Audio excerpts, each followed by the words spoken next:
चलो, आवाज आ रही सबको? आवाज आ रही?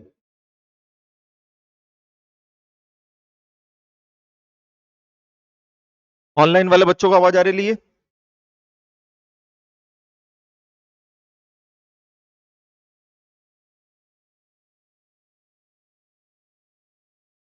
चलो चालू कर दें। ऑनलाइन वाले बच्चे एक बार कंफर्म कर दो आवाज आ रही कि नहीं आ।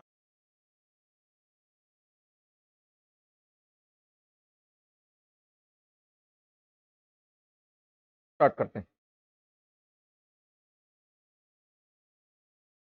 तो हमें स्टार्ट करना था कहां से? सेक्शन 168 से। सेक्शन 168 किससे रिलेटेड है? तो एक डायरेक्टर किस तरह से रिजाइन कर सकता है उसके बारे में हमें क्या दिया हुआ है सेक्शन 160।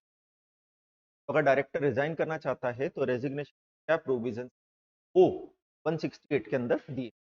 168 बोलता है कि कोई भी डायरेक्टर किसी भी समय रिजाइन करके अपना ऑफिस क्या कर सकता है? वेकेंट। ठीक है। कोई भी डायरेक्टर मतलब एग्जीक्यूटिव डायरेक्टर हो चाहे नॉन एग्जीक्यूटिव डायरेक्टर हो, इंडिपेंडेंट हो, महिला हो, पुरुष हो, कोई सा भी डायरेक्टर है जब भी चाहे रिजाइन करके किसी भी टाइम रिजाइन करके अपना ऑफिस क्या कर सकता है? वेकेंट। बट रेजिग्नेशन करने के रिलेशन के प्रूफ कंप्लाई करना पड़ेंगे। कौन से प्रोविजन? सबसे पहले तो राइटिंग के अंदर नोटिस इशू करना पड़ेगा, मतलब रेजिग्नेशन लेटर देना पड़ेगा राइटिंग के अंदर। किसको देंगे नोटिस? हम बोर्ड ऑफ डायरेक्टर्स को देंगे। कंपनी तो आर्टिफिशियल पर्सन है ना, कंपनी को ले जाकर दे दोगे क्या? तो किसको दिया जाएगा? बोर्ड ऑफ डायरेक्टर्स को हम रेजिग्नेशन दे देंगे। जैसे ही बोर्ड को रेजिग्नेशन मिलता है बोर्ड की ये ड्यूटीज बनती है। पहली ड्यूटी बनती है उस रेजिग्नेशन की इंफॉर्मेशन दे, इंटीमेशन दे। किसको? कितने टाइम में? 30 दिन। कब से? कौन से फॉर्म में दें? उसके साथ रेजिग्नेशन लेटर लगाएंगे जो नोटिस उसने दिया रेजिग्नेशन लेटर वाला। फिर कंपनी की अगर कोई वेबसाइट है तो उस वेबसाइट पर के ऊपर भी इसे अपलोड कर दिया जाएगा। उस रेजिग्नेशन लेटर को कंपनी की कहां डाल दिया जाएगा? वेबसाइट के ऊपर डाल दिया जाएगा। एंड जो बोर्ड रिपोर्ट बनती है कौन से सेक्शन के अकॉर्डिंगली? 134 के अकॉर्डिंगली जो बोर्ड रिपोर्ट बनती है उस बोर्ड रिपोर्ट में भी बताएंगे कि during the financial year in director ने क्या कर दिया था? रिजाइन। टेल वर्ड दिया है मतलब कंपलसरीली ये काम किसको करने हैं? Board of director. ऑप्शन नहीं इन तीनों में से। फिर जैसे ही बोर्ड इन्फॉर्म कर देगा आरओसी को, आरओसी अपने रिकॉर्ड्स में से उस डायरेक्टर का नाम हटा देगा जिसने रिजाइन किया है। जैसे ए है, ए ने क्या किया था?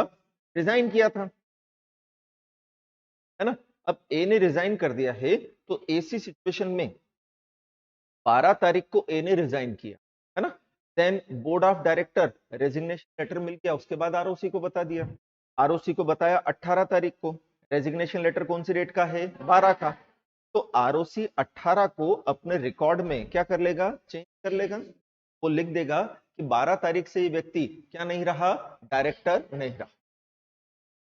इसका मतलब क्या? 12 तारीख के बाद कंपनी काम के रिस्पॉन्सिबल नहीं है। क्यों नहीं होगा? रिजाइन कर चुका है। लेकिन 12 तारीख के पहले जो भी काम हुए हैं उनके लिए ये रिस्पॉन्सिबल रहेगा, not with standing the fact that he has already resign. तो जब तक वो डायरेक्टर के रूप में काम कर रहा था उसकी लाइबिलिटी थी वो तब भी रहेगी भले ही वो रिजाइन करके चला जाए। अपॉइंटमेंट के पहले के एक्ट के लिए वो रिस्पॉन्सिबल नहीं है, रेजिग्नेशन के बाद के एक्ट के लिए वो रिस्पॉन्सिबल नहीं है। बट इसके बीच में जो भी एक्ट हुए हैं चाहे वो रिजाइन भी कर दे तो भी उसकी रिस्पॉन्सिबिलिटी होती। अब हमने तो कंपनी के भरोसे छोड़ दिया कि कंपनी क्या करेगी? इंटीमेशन दे देगी। अब अगर कंपनी क्या है, आरओसी को कंपनी ने इंटीमेशन दिया है तो ए का नाम रजिस्टर के अंदर दिखेगा, आरओसी के रिकॉर्ड के अंदर दिखेगा। आरओसी के रिकॉर्ड में अभी भी ए क्या है? जबकि 12 तारीख को वो रिजाइन कर चुका है। मालूम पड़ा 6 महीने हो गए कंपनी ने फॉर्म ही फाइल नहीं किया। तो ए जो 12 को रिजाइन कर चुका था still he is a director. अब मालूम पड़ा 12 जुलाई को उसने रिजाइन किया बट कंपनी ने आरओसी को नहीं बताया तो कंपनी अभी भी यही शो कर रही है कि ये उसका क्या है, डायरेक्टर। देन क्या हुआ, 2 महीने बाद कंपनी ने एक चेक इशू किया था जो बाउंस हो गया। बाउंस होना समझते हो, तो उसके लिए डायरेक्टर की रिस्पॉन्सिबिलिटी आती है। आरओसी ने सारे डायरेक्टर्स के अगेंस्ट केस चालू कर दिया, इंक्लूडिंग ए बोल रहा है मैं तो 2 महीने पहले रिजाइन कर चुका हूं। आरओसी बोल रहा है हमारे पास तो कोई इंटीमेशन। जब हमारे पास इंटीमेशन, तो हम क्यों माने कि तेने रिजाइन कर दिया, तो झूठ बोल रही है यार। जबकि फैक्ट क्या है, एक्चुअली ए क्या कर चुका है, रिजाइन। तो ऐसी सिचुएशन के अंदर हमने डायरेक्टर को भी राइट दे दिया है, बट वर्ड कौन सा लिखा है, मतलब वो चाहे तो ऐसा कर सकता है, अपने आप को सेव करने के, अपने फोन सेव करने के ऐसा कर सकता है। कैसा कर सकता है, वो खुद भी अपने रेजिग्नेशन की कॉपी फॉरवर्ड कर दे, किसको, आरओसी को। वो खुद भी बता दे कि मैंने तो क्या कर दिया है, रिजाइन कर दिया है 12 तारीख से। हालांकि मैंने रेजिग्नेशन को दे दिया है कंपनी को, बट कंपनी जब फाइल करेगी तब करेगी, मैंने भी आपको बता दिया है। तो आप अपने रिकॉर्ड में से मेरा नाम क्या कर दो, रिमूव कर दो। क्यों कर दो रिमूव, हम कंपनी छोड़ चुके सनम, हटा दो। अब अगर डायरेक्टर डायरेक्टली कंपनी को बता रहा है, सॉरी आरओसी को बता रहा है, तो कौन से फॉर्म में बताएगा, डीआईआर। कितने दिन में बताएगा, कब से 30 दिन। उसके साथ रेजिग्नेशन की डिटेल्स बताई जाए, क्यों आपने रिजाइन किया, रिजाइन करने के कारण क्या थे, उस क्या बताई जाएगी, डिटेल्स बताई जाएगी। समझ में आया। अब आरओसी के पास 12 आए या 11 आए, 12 कब आता है, 11 कब आता है, दोनों में से जो भी आ जाए, आरओसी तो इमीडिएटली उसे ऑन रिकॉर्ड लेकर डायरेक्टर का नाम क्या कर देगा, रिमूव। ताकि हमारी रिस्पॉन्सिबिलिटी तो खत्म हुई, कल से हमें कोई नहीं बोल सकता यार। ये पॉइंट आया समझ में। अब बोले रेजिग्नेशन इफेक्टिव कब से होता है, ये पॉइंट क्या बताने की कोशिश कर रहा है ना। तो जैसे ए ने रिजाइन किया है, तो नोटिस के अंदर उसने 12 जुलाई मेंशन किया कि मैं 12 जुलाई से रिजाइन कर रहा हूं, एंड कंपनी को वो रेजिग्नेशन मिला है 18 जुलाई को। कब मिला, डेट ऑफ रिसिप्ट क्या है, डेट ऑफ रेजिग्नेशन क्या है, दोनों में से बाद में क्या है, तब से वो रेजिग्नेशन इफेक्टिव। मतलब अगर आपने रिजाइन कर दिया और बोला कि 12 तारीख से मैं रिजाइन कर रहा हूं, बट कंपनी को रेजिग्नेशन लेटर आपने कब दिया, ले जाकर 18 को, कंपनी को कब मालूम पड़ा, कंपनी कब से बाउंड होगी, दोनों में से कोई बात नहीं। समझ में आया? आपने 12 जुलाई को रिजाइन करा,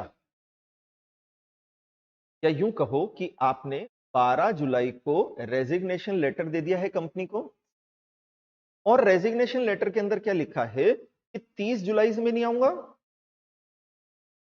कब से नहीं आऊंगा, अब कंपनी को लेटर कब मिला, और रेजिग्नेशन की डेट कब से लिखी है उसमें, दोनों में से बाद में क्या है, तो कब से रेजिग्नेशन इफेक्टिव है, हमेशा दोनों में से तो बाद में। अब ऐसा क्यों होता है ना, डायरेक्टर एडवांस में नोटिस देके जाएगा, ये है एग्जीक्यूटिव डायरेक्टर है, ये एकदम से रिजाइन कर दें, का नुकसान हो जाता है कि 2 महीने पहले बताते हैं, 2 महीने बाद से नहीं हो, ताकि 2 महीने में कंपनी अपना अरेंजमेंट कर। फिर ये बता दिया मैंने आपको, एक पर्सन भले ही रिजाइन करके चला जाए, बट उन एक्ट के लिए हमेशा रिस्पॉन्सिबल रहता है जो तब हुए थे जब वो कंपनी का क्या था, डायरेक्ट। ठीक है। फिर क्या बोला है, अगर सारे डायरेक्टर एक साथ रिजाइन कर देते हैं, सबकी पोस्ट खाली हो जाएगी। अगर सबकी पोस्ट क्या हो गई, कोई भी डायरेक्टर नहीं है, तो डायरेक्टर का अपॉइंटमेंट कौन करेंगे, नहीं कर पा रहे हैं तो, जब तक कि शेयर होल्डर जनरल मीटिंग में 152 के हिसाब से डायरेक्टर का अपॉइंटमेंट शेयर हुआ है, कर लेंगे इसको। चले 169 क्या हेडिंग है 169 का, रिमूवल ऑफ डायरेक्टर, मतलब डायरेक्टर को हटा देना, भगा देना। एक डायरेक्टर तो किसी ने भी अपॉइंट किया हो, एक डायरेक्टर जिसका अपॉइंटमेंट किसी ने भी किया हो, उसे शेयर होल्डर उसके ऑफिस का ड्यूरेशन खत्म होने के पहले कभी भी हटा सकते हैं। क्या मतलब? जैसे रोटेशनल डायरेक्टर नॉर्मली कितने साल तक चलता है? 3 साल तक। महिला डायरेक्टर कितने साल तक चलती है? आईडी कितने साल तक चलता है? 5 साल तक। अब आईडी का अपॉइंटमेंट किया 5 साल के लिए, 2 साल बाद ही आपको लग रहा नहीं यार मजे नहीं आ रहा यार, है ना, इसको नहीं कर रहा ढंग से काम ये, तो भले उसके ऑफिस का ड्यूरेशन खत्म नहीं हुआ हो, आप उसके पहले ही उसे क्या कर सकते हो? रिमूव कर सकते हो। हेडिंग समझ में आ रहा है?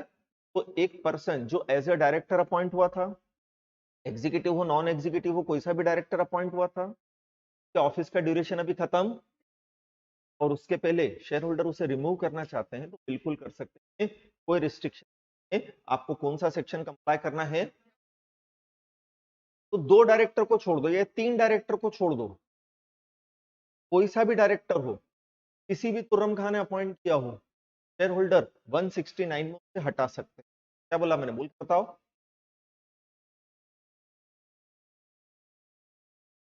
3 डायरेक्टर, 3 कैटेगरी के डायरेक्टर को शेयर होल्डर कभी भी हटा।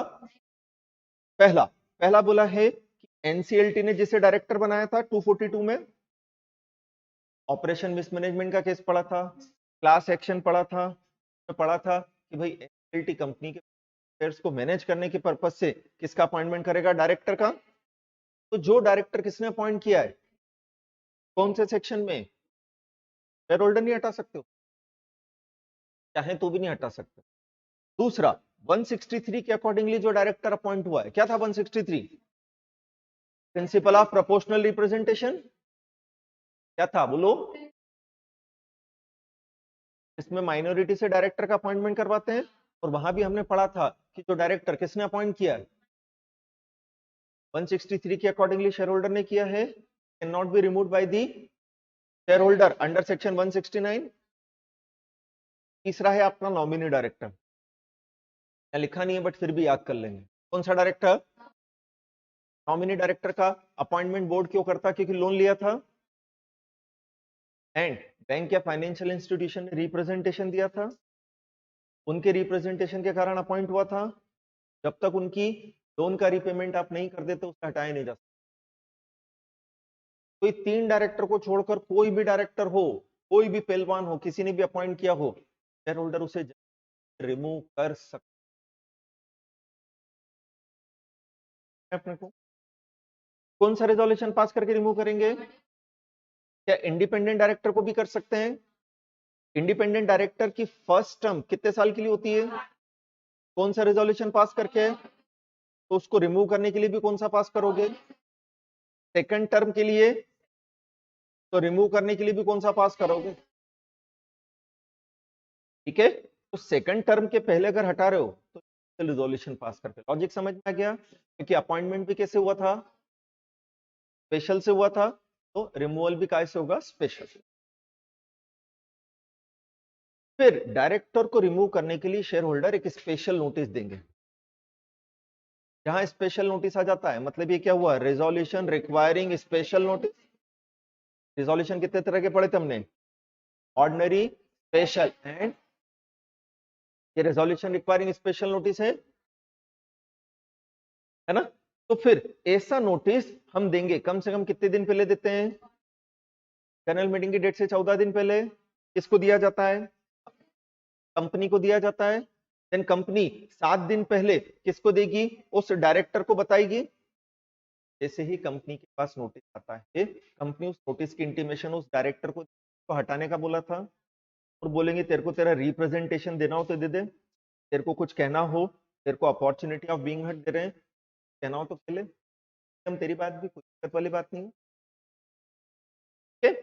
फिर क्या बोला है कि डायरेक्टर ने अगर क्या दिया है? Written representation. डायरेक्टर ने क्या दिया है अगर, और वो क्या आया था? जो स्पेशल नोटिस। दोनों को हमें किसको भेजना पड़ेगा? सारे मेंबर्स को। दोनों को हमें किसको भेजना है? सारे मेंबर्स को हम भेज देंगे। कितने दिन पहले? कम से कम 7 दिन पहले। कितने दिन पहले? कम से कम सबको भेज दिया जाए। ये समझ में आया? फिर अगर वो रिटर्न रिप्रेजेंटेशन आपने जो आपको लगता है यार ये रिटर्न रिप्रेजेंट डिफेमेटरी है, क्या वर्ड यूज किया मैंने? डिफेमेटरी मतलब इंसल्टिंग है। डिफेमेशन पढ़ा था ना, डिफेमेशन से वर्ड आया है डिफेमेटरी। डिफेमेटरी मतलब क्या है? इंसल्टिंग है,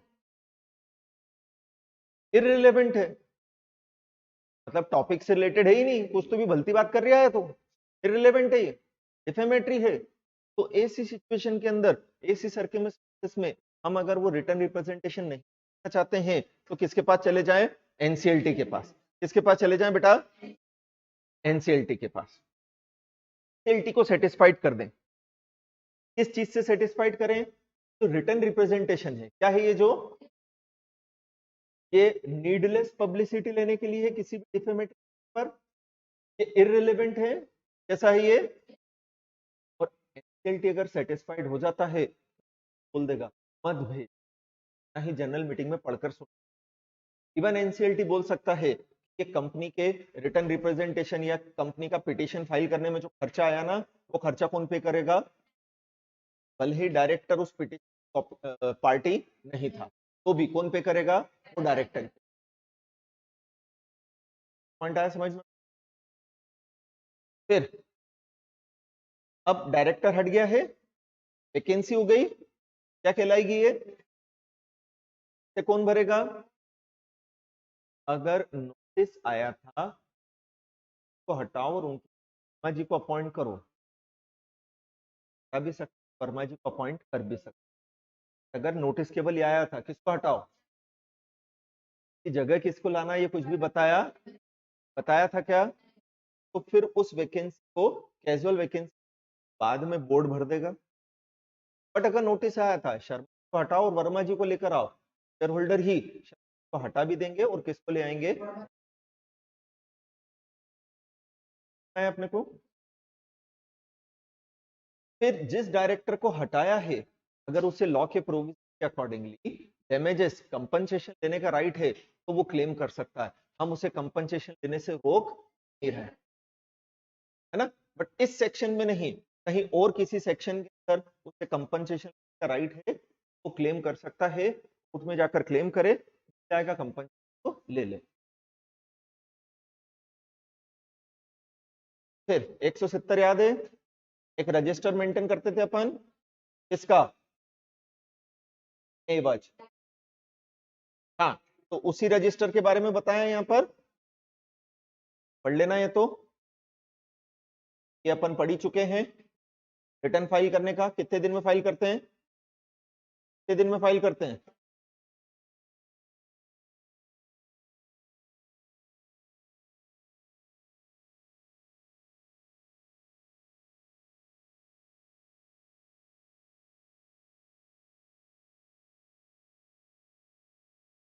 चलो यहां तक की कहानी समझ में आई? ये चैप्टर खत्म, जाओ अगले चैप्टर पर।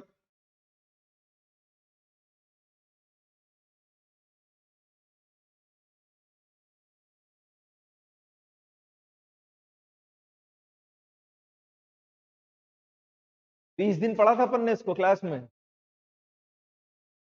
पहले चैप्टर को, क्या तुम्हें याद है? 3 घंटे में खत्म करा है। चलो क्या हेडिंग है बोलो?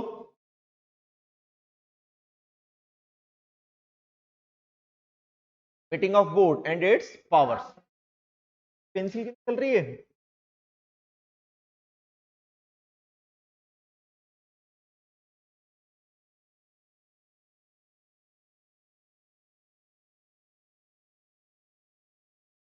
अब बच यार। चलो पहला हेडिंग क्या दिया है? आवाज नहीं आ रही मुझे। तो हम तो बचपन से पढ़ते हैं एक चीज कि कंपनी कैसी पर्सन है? आर्टिफिशियल पर्सन है, मतलब कंपनी का फिजिकल एग्जिस्टेंस होता है कि नहीं होता है ना? कंपनी काहे के लिए बनाई है? कोई था क्या कि वहां नहीं चल रही? तो तो लीगल बिजनेस को करने के लिए बनाई है ना। एंड बिजनेस करने के कंपनी क्या होते हैं, जो वो कहाँ लिखे होते हैं, जो चीजें कहाँ लिखी है, कंपनी वो सारा काम कर सकती है, बट कंपनी किसी पर्सन है, खुद से वो काम करेगी क्या? तो फिर वो पावर डिस्ट्रीब्यूट किए जाते हैं, डेलीगेट किए जाते हैं दो अथॉरिटी को। कौन कौन? बोर्ड ऑफ डायरेक्टर जो कंपनी का क्या देखते हैं, उनके पास डे टू डे बिजनेस के पावर होते हैं। वो कंपनी के क्या हैं, ऑफिसर एम्प्लॉय हैं कंपनी के, जबकि शेयर होल्डर कंपनी के ऑनर्स हैं। क्यों है ऑनर्स? हाँ, उनके पास day to day business affairs के पावर नहीं होते उनके पास, एंड एक्सक्लूसिवली वो पावर केवल किसके पास है? एक्सक्लूसिवली मतलब जो पावर शेयर होल्डर के पास उसमें बोर्ड इंटरफेयर, जो पावर बोर्ड के पास उसमें शेयर होल्डर इंटरफेयर नहीं कर सकता। बट उसके कुछ एक्सेप्शन हैं। एक्सेप्शनल सर्कमस्टेंस, जो पावर किसके पास होते हैं, बोर्ड ऑफ डायरेक्टर के पास होते हैं, शेयर होल्डर उसमें क्या कर सकता है? पहला एक्सेप्शन क्या बोलता है? बाज क्या दिया है? क्वालिफाइड मतलब क्या? बैड इंटेंशन से काम कर रहे हैं। तो अगर डायरेक्टर्स जिनकी ड्यूटी बनती थी जीएफ के लिए काम करना, कि जीएफ में काम करना, तो ऐसी सिचुएशन के अंदर अब अगर वो गुड फेथ में काम न करते हुए मेलाफाइड पर्पस से कंपनी के इंटरेस्ट के अगेंस्ट काम कर रहे हैं, ऐसी शेयर होल्डर उन पावर को यूज करता है जो कि थे बोर्ड ऑफ डायरेक्टर। जैसा कि इस केस में हुआ था, क्या नाम है केस का? हाँ, तो इस केस में यही हुआ था। जैसे हमने फॉस वर्सेस हर्बोटल पढ़ा था ऑपरेशन मैनेजमेंट के केस में, कर्म करो बे चैप्टर 12। पहले ही बोला था अगर पढ़ के नहीं आया तो रिवाइज क्या, तुम टाइम पास करो तुम्हारी जिंदगी का बैठ के, अगर तुम पढ़ के नहीं आए हो पूरा। मैंने बोला ना रिवीजन की जरूरत तो होनी नहीं चाहिए अगर तुमने पढ़ लिया, सेल्फ स्टडी की लगती कि हाँ यार हम खुद से पढ़े। अब अगर डायरेक्टर पर्सनल इंटरेस्ट में काम कर रहा है rather than protecting interest of company, तो उसे काम कंपनी के इंटरेस्ट में करना चाहिए गुड फेथ में। अब अगर वो पर्सनल इंटरेस्ट में काम कर रहा है मतलब वो गुड फेथ में काम कैसे काम कर रहा है? तब उसे रोकने के लिए, है ना। फिर क्या बोला है? इनकम्पिटेंट मतलब डायरेक्टर डिसीजन लेने में क्या हो गया है? इनकॉम्पिटेंट हो गया। कॉम्पिटेंट हो गया मतलब जैसे हमने पढ़ा था 184 क्या था? Disclosure of interest. 184 क्या था? डायरेक्टर को क्या डिस्क्लोज करना पड़ता अपना, और जो इंटरेस्टेड डायरेक्टर है वो डिसीजन में पार्टिसिपेट, वो इनकॉम्पिटेंट हो जाता है।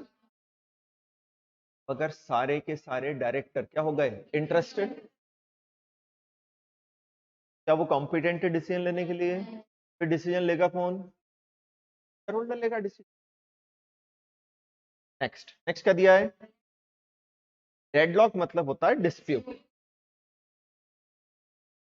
तो डायरेक्टर्स में आपस में डिस्प्यूट हो गए, इकट्ठा कर लिए एक दूसरे से, साथ में काम करने को तैयार, रशिया और यूक्रेन की तरह लड़े जा रहे हैं, बाकी लोग मजे लिए जा रहे हैं। इसी सिचुएशन के अंदर अब अगर डायरेक्टर्स में आपस में ही झगड़े हो गए हैं जिसके के कारण वो एक साथ में काम कर रहे हैं, तो फिर डिसीजन कौन लेता है? कंपनी किसकी है? फिर डायरेक्टर्स लड़ते रहेंगे तो हम वाली पे है।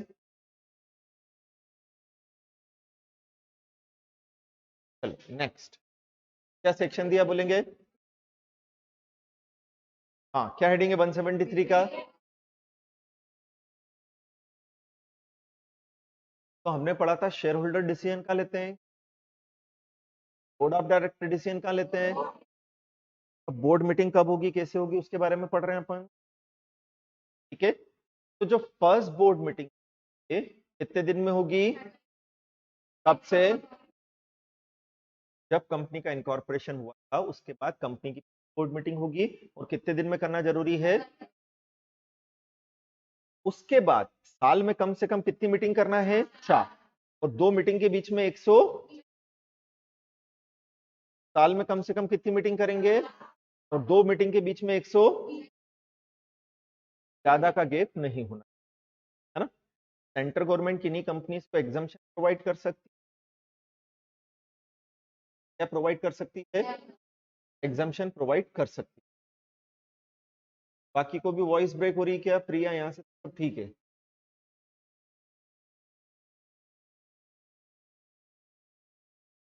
डिवीजन में वो बच्चे दिख रहे हैं जो रेगुलर क्लास में तो कभी नहीं पढ़े।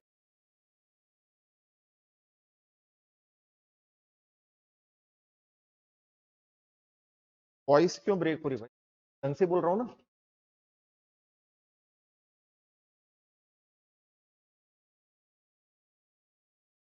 बेटा नेट की प्रॉब्लम होगी, क्योंकि मैं तो गला फाड़ ही रहा हूँ यहाँ पे।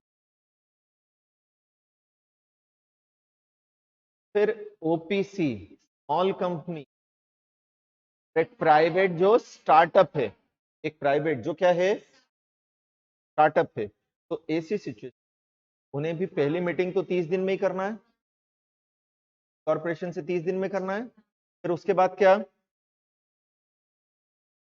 हाँ, हर हाफ कैलेंडर ईयर में कितनी मीटिंग होगी? 1 मीटिंग होगी। और साल की कितनी हो जाएगी? एंड 2 मीटिंग के बीच में कम से कम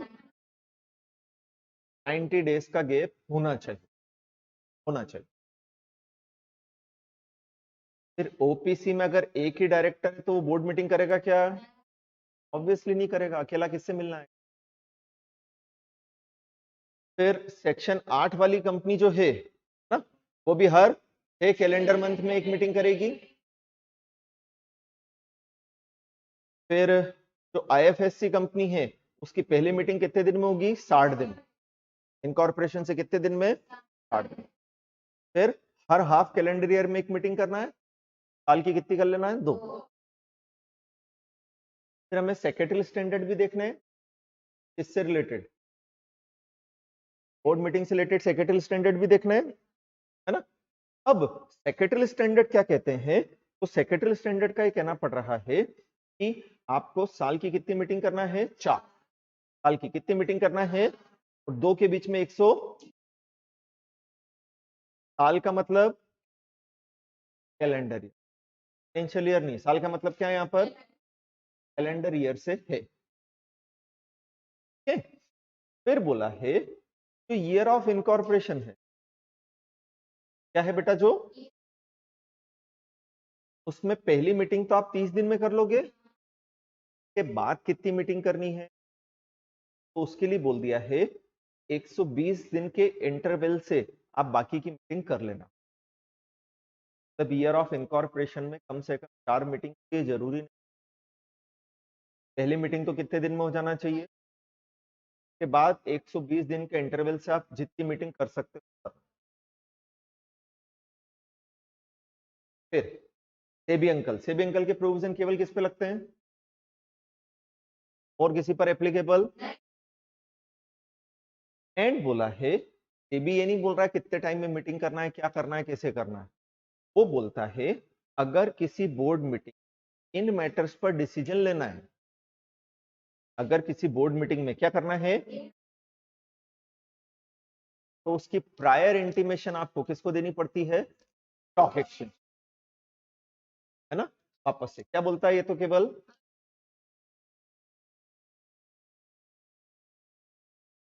तो उसकी प्रायर इंटीमेशन आपको किसको देना पड़ेगी? स्टॉक एक्सचेंज को देना पड़ेगा।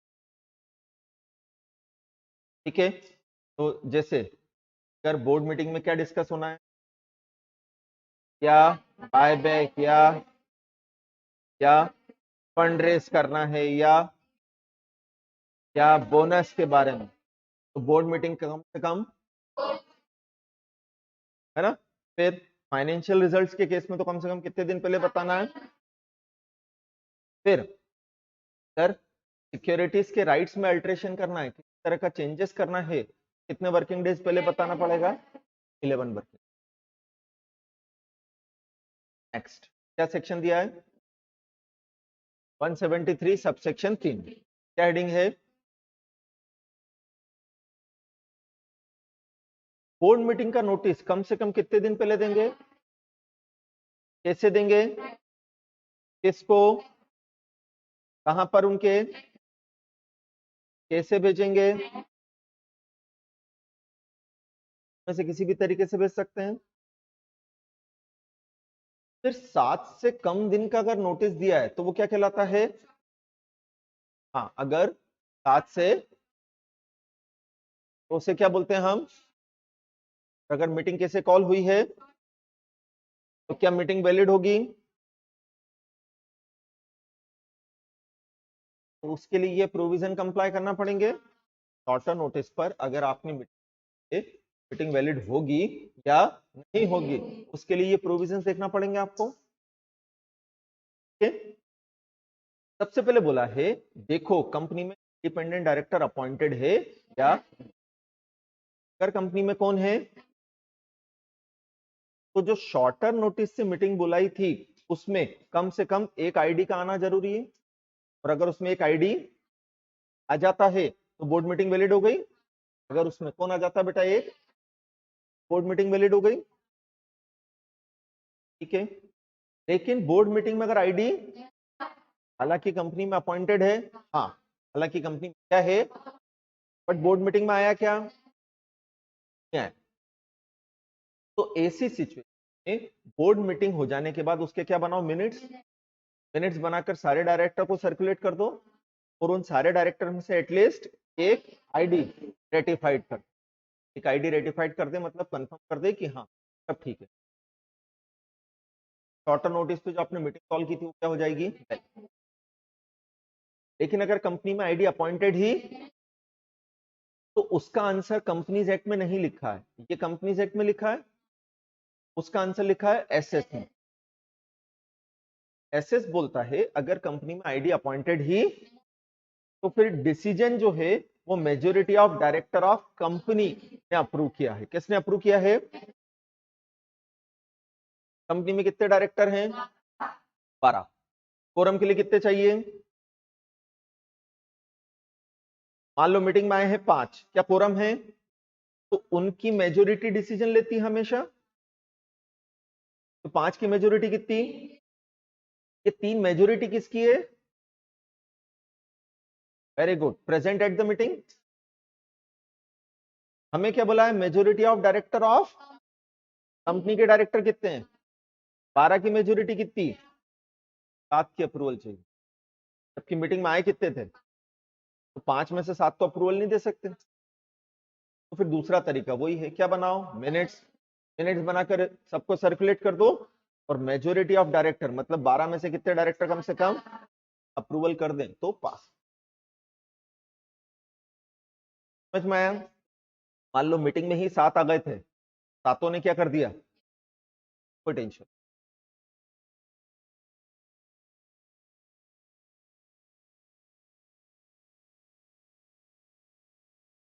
30,000 रुपए का फाइन लगता है अगर ये नोटिस वाले प्रोविजन का क्या किया है? On compliance violation.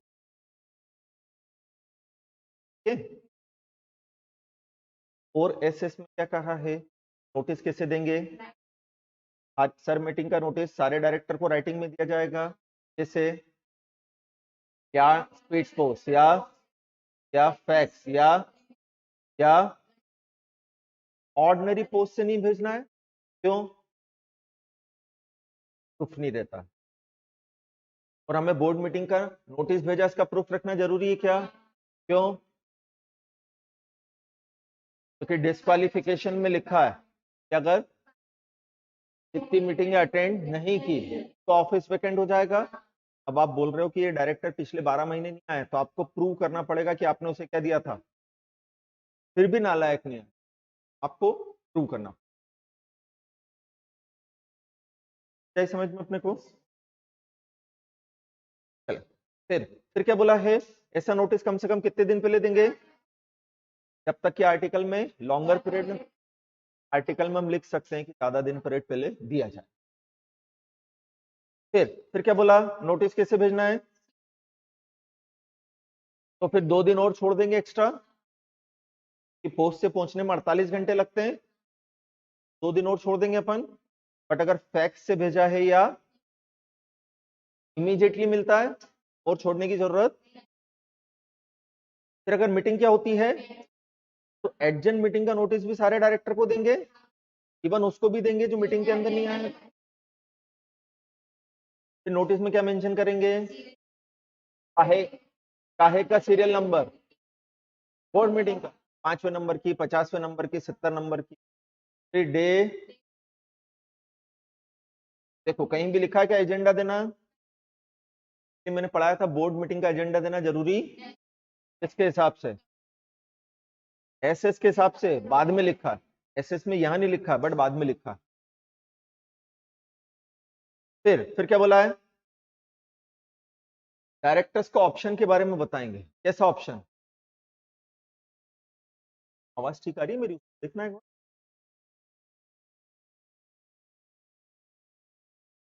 कौन से ऑप्शन के बारे में बताओगे, कि भैया तो फिजिकली भी आ सकता और जैसा तेरी मर्जी पड़े वैसा आ जा। बट अगर तू कैसे आ रही है, इलेक्ट्रॉनिकली, तो एडवांस में बता देना।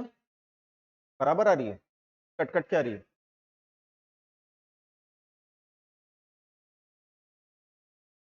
ओके, तो ये अपन बता देंगे कि भैया तेरे को अगर इलेक्ट्रॉनिकली आ रहा हो तो तू एडवांस में क्या दे देना, इंटीमेशन। जाएगा ये।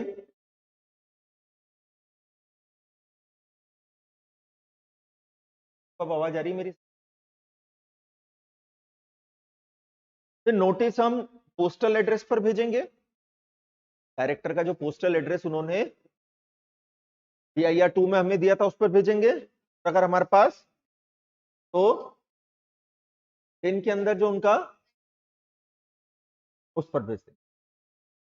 हमेशा क्या रखना है, प्रूफ ऑफ सेंडिंग। कम से कम कितने साल तक, कौन संभाल के रखेगा। फिर भले ही मीटिंग प्री डिटरमाइंड डेट्स पर होती हो तो भी नोटिस देना जरूरी है। आया था जैसे मैं, कि हमने लिखा है कि हर महीने की पहले तारीख को मीटिंग होगी आर्टिकल में, तो भी नोटिस भेजना जरूरी। फिर क्या बोला, पीपी गुप्ता का केस दिया, परमेश्वरी प्रसाद गुप्ता का। तो इस केस में यही लिखा था क्या, अगर नोटिस तो मीटिंग वैलिड नहीं कहला, मीटिंग वैलिड नहीं कहलाएगी, मतलब उसमें जो भी क्या लिया आपने कुछ भी वैलिड नहीं होगा। फिर मीटिंग कौन कॉल कर सकता है, बहुत इंपॉर्टेंट है ये। मीटिंग कौन कॉल करेगा उसके रिलेशनशिप में प्रोविजन दिए हैं। बोले कोई भी डायरेक्टर किसी भी टाइम मीटिंग कॉल कर सकता। क्या बोला, बोल के बताओ। कोई भी मतलब executive, non executive. But director चाहे तो रिक्विजिशन दे सकता है, किसको, कंपनी सेक्रेटरी को या अथोराइज को। कौन, डायरेक्टर चाहे तो क्या दे सकता है, किसको, बोल सकता है यार मीटिंग करे यार। और अगर उन्होंने बोला है, किन्होंने, मीटिंग कॉल करना पड़ेगी। मीटिंग कॉल करने से पहले आप कंसल्ट करोगे किससे,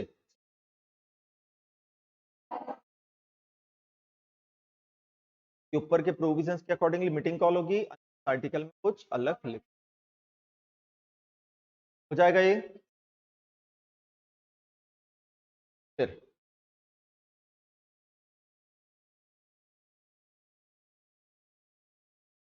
चेयरमैन जो है मीटिंग कंडक्ट करेगा और वो मीटिंग को एडजर्न कर सकता है अगर मेजोरिटी ने बोला है तो, है ना। फिर अर्जेंट बिजनेस को करने के लिए शॉर्टर पीरियड पर आएगा, शॉर्टर पीरियड वाला पढ़ लिया अपन ने अभी।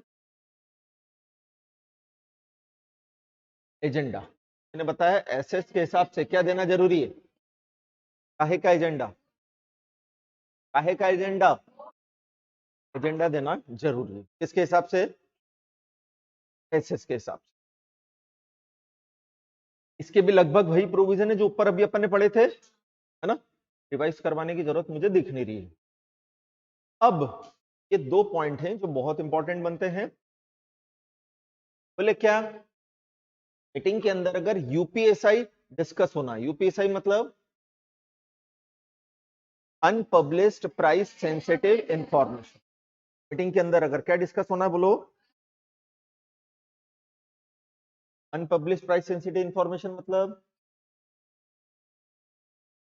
ऐसे इंफॉर्मेशन जो कि शेयर्स के प्राइजेस में क्या ला सकती है, हाँ चेंजेस ला सकती है, फ्लक्चुएशन ला सकती है, अपवर्ड डाउनवर्ड किसी भी तरफ प्राइस जा सकती है, नहीं जा सकती। तो ऐसी का यूपीएसआई डिस्कस करने वाले हो कि बोर्ड मीटिंग में, तो बोर्ड मीटिंग का नोटिस शॉर्टर देना चाहते हो, क्या करना चाहते हो, तो उसके लिए हमें अलग से प्रोविजंस, है ना। तो अगर शॉर्टर नोटिस हमें देना है, हमें क्या देना है, हम जो एजेंडा भेज रहे हैं ना उसमें क्या है, यूपीएसआई। हम जो एजेंडा भेज रहे हो कितने दिन पहले देना, 7 दिन पहले, बट उस एजेंडा में क्या है कि वो शॉर्टर नोटिस पे देना चाहते हैं। तो बोले क्या किया जाए, तो बोले या तो जनरली फाइनेंशियल ईयर स्टार्ट हुआ ना, कि जो फर्स्ट बोर्ड मीटिंग हुई, फाइनेंशियल ईयर जो स्टार्ट हुआ उसकी क्या हुई, जो उसमें मेजोरिटी ऑफ डायरेक्टर जिसमें से एक आईडी भी हो, उसमें किसकी बेटा, उनकी एक बार कंसेंट ले लो। इस पूरे साल में जब भी बोर्ड मीटिंग में यूपीएसआई डिस्कस होगा, का एजेंडा हम शॉर्टर नोटिस पर ही भेज, तो आपको अगर जनरली एक बार क्या दे दिया गया है, खेल खत्म, कोई टेंशन। या आप स्पेसिफिक कंसेंट लो, कब, बोर्ड मीटिंग जब कॉल करोगे उस समय किसकी कंसेंट लेनी है, जिसमें से एक कौन होना चाहिए, आईडी का होना जरूरी। समझ में आया ये,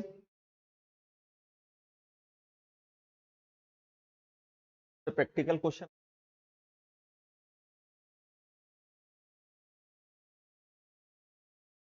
फेस टू फेस कौन कौन है, बहुत सारे लोग फेस टू फेस लोग, कारण तो तुमको पढ़ने को मिल रहा, भरी हुई पूरी क्लास, पागलों जैसे में बैठे हुए हो, सब आए ना जवाजरी।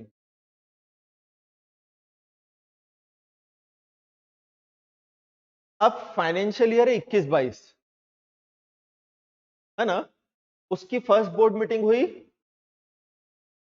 कंपनी में कितने डायरेक्टर थे, 9 की मेजोरिटी कितनी, इंक्लूडिंग एक, हमने कंसेंट ले ली। अब 21-22 में जितनी बार भी क्या होगी बोर्ड मीटिंग जिसमें क्या डिस्कस होना है, तो वो एजेंडा हम शॉर्टर नोटिस पे दे सकते हैं, बार बार पूछने की जरूरत। 22-23 में अगेन फर्स्ट बोर्ड मीटिंग में अप्रूवल लेना है, कितने डायरेक्टर थे, 9 की मेजोरिटी इंक्लूडिंग, तो 6 की लेनी है कि 5 की लेनी है, जिसमें से एक आईडी भी होगा, 5 प्लस एक आईडी नहीं लेना है।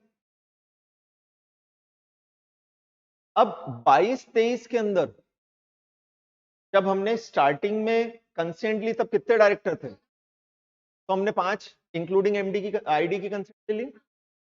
अब ड्यूरिंग द ईयर डायरेक्टर में क्या आया है, चेंज, बोलो क्या बोला मैंने,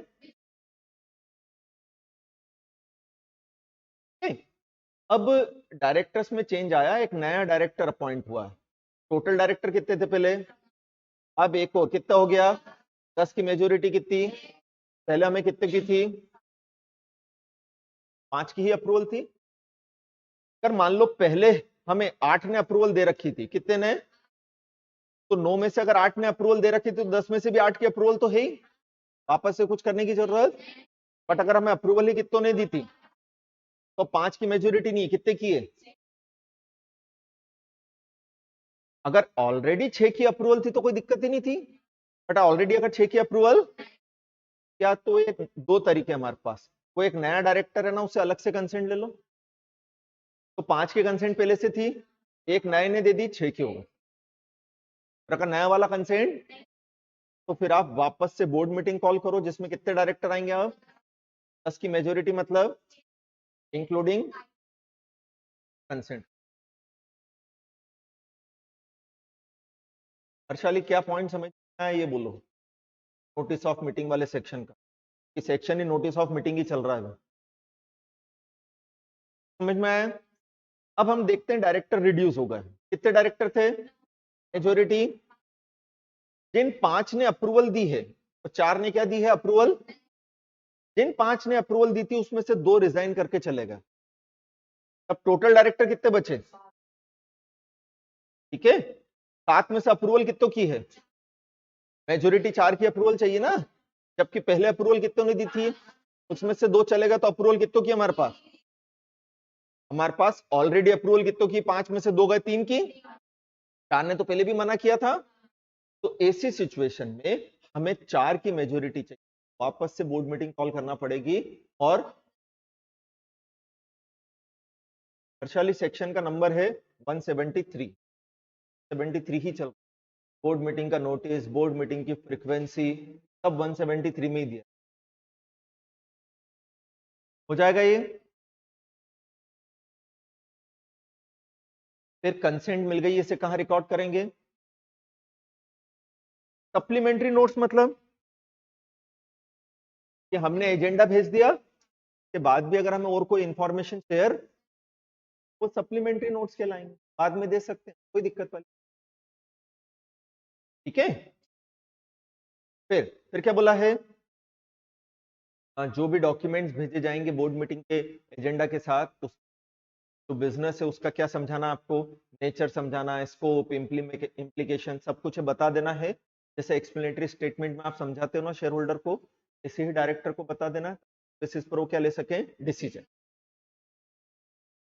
एजेंडा में जो आइटम इंक्लूडेड नहीं है वो चेयरमैन की परमिशन से हम क्या कर सकते हैं? चेयरमैन के साथ साथ किसकी अप्रूवल चाहिए? जबकि जनरल मीटिंग के केस में बताया था एजेंडा के बाहर जाकर चेयरमैन की परमिशन, मेजोरिटी की परमिशन से भी नहीं हो सकता, बोर्ड मीटिंग में हो सकता है। बोर्ड मीटिंग का लॉ के हिसाब से एजेंडा देना जरूरी नहीं था, तो हमने नहीं दिया। तो बाद में हम उसे चेयरमैन एज वेल एज ये एग्जांपल दिए आपको समझाए। नेक्स्ट क्या सेक्शन है? 173 सबसेक्शन 2 क्या बोलता है?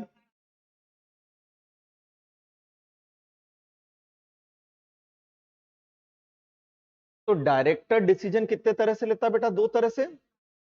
एक तो बोर्ड मीटिंग करके 173 के हिसाब से, तो हम क्या कर लें इसके अकॉर्डिंगली। दूसरा आरबीसी से ले सकते हैं 175। आरबीसी याद आया क्या था? क्या होता उसमें?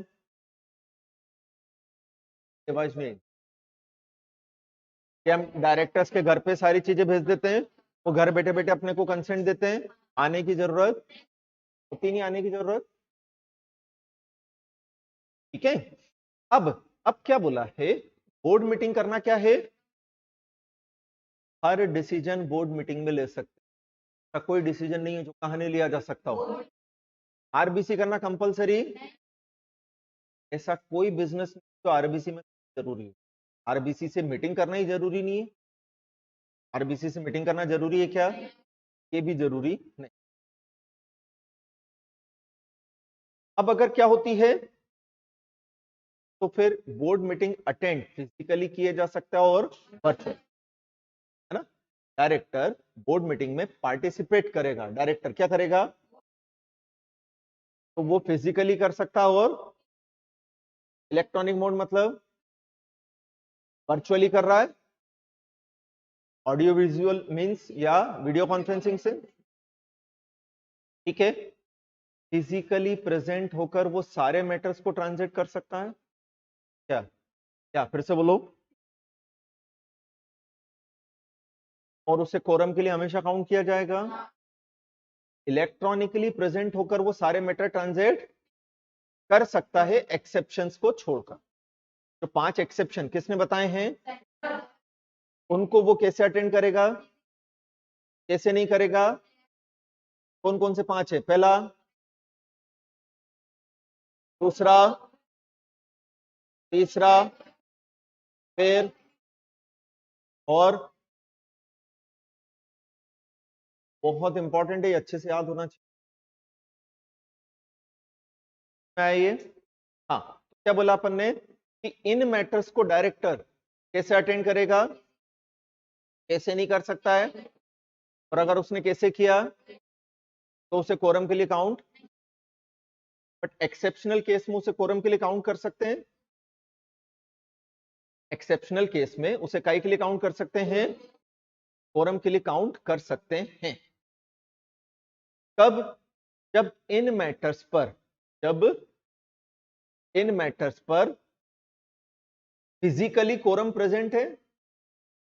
इन मैटर पर क्या है बेटा, अगर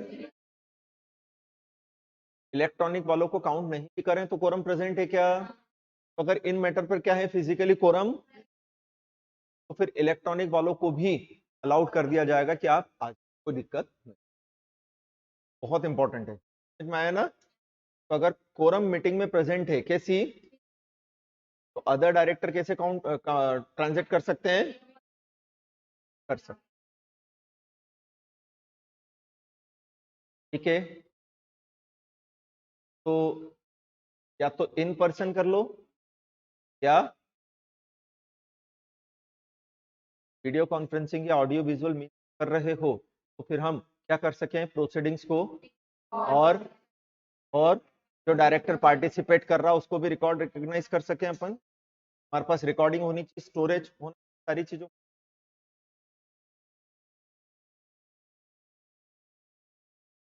नेक्स्ट क्या दिया है,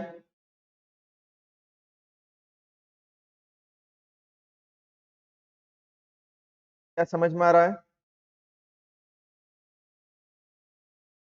कि अगर हम मीटिंग कैसे करना चाहते हैं तो हमें किन किन चीजों को ध्यान रखना है, ये बताया आपने को, है ना? पहले तो वीडियो कॉन्फ्रेंसिंग का मतलब बता दिया है। वीडियो कॉन्फ्रेंसिंग मतलब क्या होता है कि एट अ टाइम हम एक दूसरे को देख पाए, सुन पाए, भले हम कितने भी डिस्टेंस पर बैठे हो, वो वीडियो कॉन्फ्रेंसिंग होगा, है ना? अब अगर वीडियो कॉन्फ्रेंसिंग से मीटिंग कर रहे हैं तो ये अरेंजमेंट करना पड़ेगा। बोल के बताओ क्या बोला। सबसे पहले आपको ये देखना पड़ेगा कि वीडियो कॉन्फ्रेंसिंग या ऑडियो विजुअल अरेंजमेंट करें प्रॉपर, किसी तरह का फेलियर नहीं होना चाहिए, सारी चीजों का अरेंजमेंट होना चाहिए। फिर चेयरपर्सन एंड कंपनी सेक्रेटरी की ड्यूटी बनती है कि इन मामलों पर वो ड्यू केयर ले, रिजनेबल केयर ले। आपको क्वेश्चन आ सकता है as a company secretary, video conferencing से अगर मीटिंग होती है तो आपकी क्या ड्यूटी? तो पहला क्या करना अपने को, सफिशिएंट सिक्योरिटी होना चाहिए, आइडेंटिफिकेशन प्रोसीजर होना चाहिए सबको पहचानने की, है ना? फिर क्या, प्रॉपर ट्रांसमिशन के लिए नेट अवेलेबल हो, सारी चीजें अवेलेबल हो। फिर हम रिकॉर्डिंग को क्या करेंगे, रिकॉर्ड करेंगे, और उसके बेसिस पर क्या बनाएंगे, फिर जो भी रिकॉर्डिंग है वो हमें संभाल के रखना है जब तक कि क्या ना हो जाए, ऑडिट, है ना? फिर क्या बोला है, डायरेक्टर के अलावा कोई भी व्यक्ति मीटिंग अटेंड नहीं करेगा, ये चेक कर लेंगे अपन, और ये इंश्योर करना है कि एक दूसरे को देख पा रहे हैं और सुन पा रहे हैं। फिर नोटिस जैसे हम फिजिकल मीटिंग होने पर करते थे, वैसे ही मीटिंग का नोटिस सारे डायरेक्टर्स को भेज दिया जाएगा कि नहीं भेजेंगे? फिर उनके पास क्या ऑप्शन अवेलेबल है बता देंगे कि आप चाहो तो बोर्ड मीटिंग में आ सकते हो फिजिकली, या हाँ, बट अगर आप कैसे आ रहे हो, इलेक्ट्रॉनिकली, तो एडवांस में बता दें। ठीक है, फिर डायरेक्टर चाहे तो कैलेंडर ईयर के स्टार्टिंग में ही बता सकता है इस कैलेंडर ईयर में जितनी भी क्या होगी, तब मैं कैसे आऊंगा मैं, हाँ, इलेक्ट्रॉनिकली आऊंगा सर।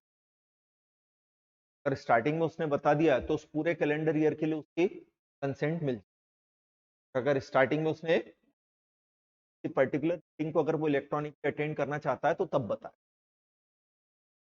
ठीक है, फिर अगर वो कुछ बताता नहीं है तो मानेंगे वो फिजिकली आएगा। फिर क्या होगा, रोल कॉल, रोल कॉल मतलब अटेंडेंस ली जाएगी। हाँ, क्या बोलेंगे रोल कॉल में वो अपना, हाँ पढ़ो पढ़ो जल्दी जल्दी, एक दूसरे को देख और सुन पा रहे हैं। फिर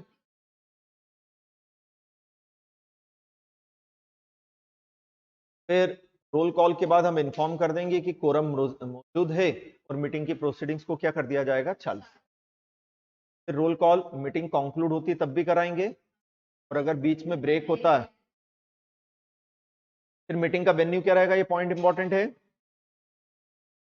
मीटिंग किस प्लेस पर हुई मानी जाएगी, जहां पर आप फिजिकली आ सकते थे, जहां पर आप मीटिंग अटेंड करने कैसे आ सकते थे, मीटिंग का प्लेस तो वही माना जाएगा, सारे स्टेचुटरी रजिस्टर वगैरह वहीं रखे जाएंगे। अटेंडेंस रजिस्टर पे साइन कैसे होगा, जो डायरेक्टर वर्चुअली अटेंड कर रहा है वो अपनी कंसेंट दे देगा, और उसकी कंसेंट के अकॉर्डिंगली कंपनी सेक्रेटरी या चेयरमैन रिकॉर्ड कर लेंगे कि उस डायरेक्टर ने कंसेंट दे दी थी साइन करने। ठीक है, बीच में कोई भी इंटरप्शन आता है तो वापस से आपको रिपीट करना पड़ेगी सारी चीजें। फिर डायरेक्टर के अलावा कोई व्यक्ति नहीं रहेगा वहां चेयरमैन की परमिशन के बिना। मिनट्स बना लेंगे, ड्राफ्ट ऑफ द मिनट्स 15 दिन में सबको सर्कुलेट करेंगे, उनसे उनकी सजेशन मांग लिया जाएगा, उसके ऊपर कमेंट्स मांग ली जाएगी, एंड 7 दिन का टाइम देंगे उनको, और 7 दिन बाद मिनट्स क्या हो जाएंगे, फाइनल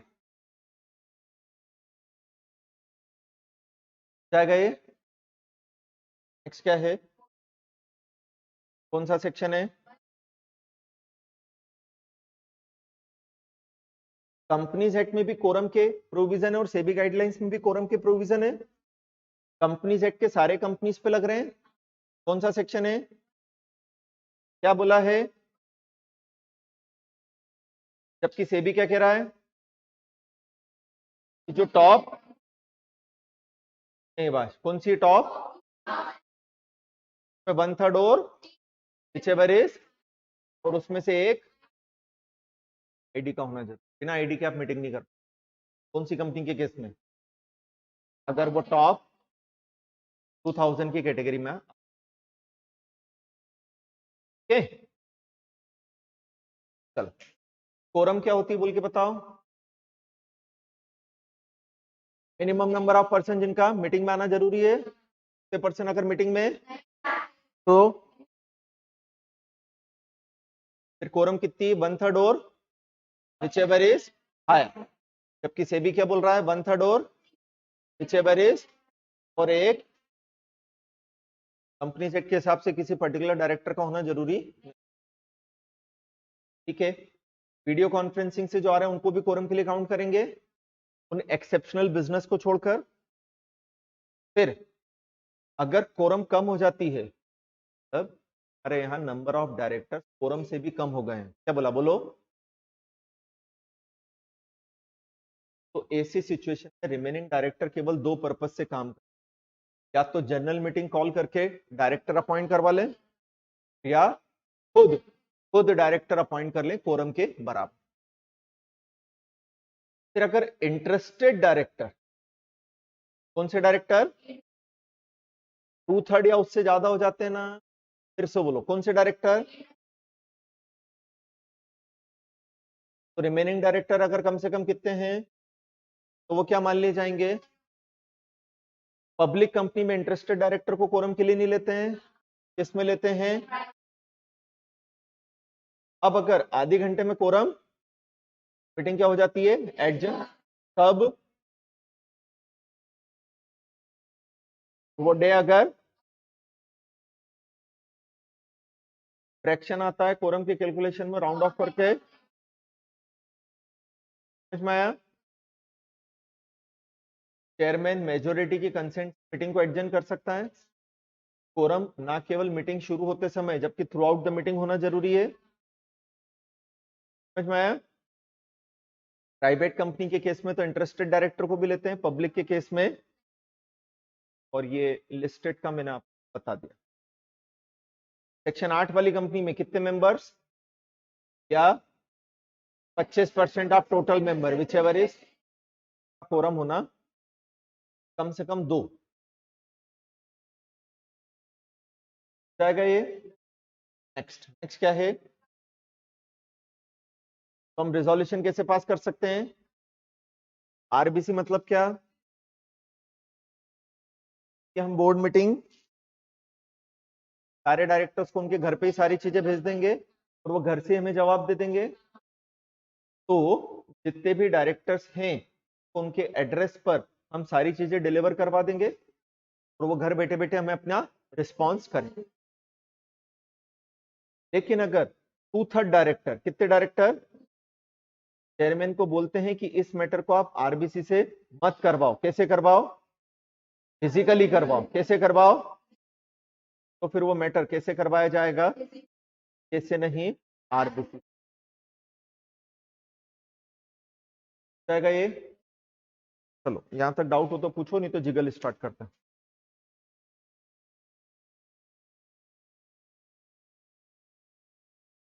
ऑनलाइन वाले बच्चों को कोई डाउट? 10 मिनट का ब्रेक ले रहे हैं, फिर जिगल स्टार्ट करते हैं।